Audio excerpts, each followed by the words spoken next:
बिहार की राजधानी पटना से तो आप बखूबी परिचित होंगे, लेकिन क्या आप जानते हैं कि इस दुनिया में एक और पटना है? जी हाँ, राजधानी पटना से तकरीबन 10,000 किलोमीटर दूर ब्रिटेन के स्कॉटलैंड में बसा है पटना नाम का एक शहर। बता दें कि ये पटना स्कॉटलैंड के सबसे बड़े शहर ग्लासगो के पास स्थित है। खबरों के मुताबिक स्कॉटलैंड का पटना बिहार के पटना से बिल्कुल अलग है।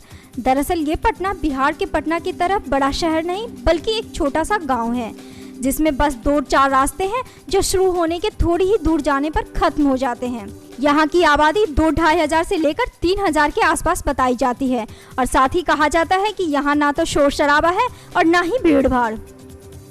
बताते चले कि इस गांव से होकर एक नदी गुजरती है जिसे दून नदी के नाम से जाना जाता है। इसके अलावा इस छोटे से पटना में 2 पुल भी हैं, जिसमें से एक पुल का निर्माण 1805 में किया गया था, तो वहीं दूसरे पुल का निर्माण 1960 में।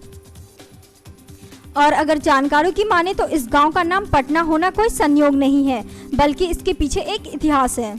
दरअसल हुआ ये था कि 1745 में स्कॉटलैंड के businessman William Fullerton British India company के साथ बिहार गए थे, जो कि तब बंगाल हुआ करता था, और फिर बाद में उनके भाई जॉन फुलरटन भी वहां चले गए, जो कि ईस्ट इंडिया कंपनी की सेना में मेजर जनरल थे और उनकी पोस्टिंग पटना में थी।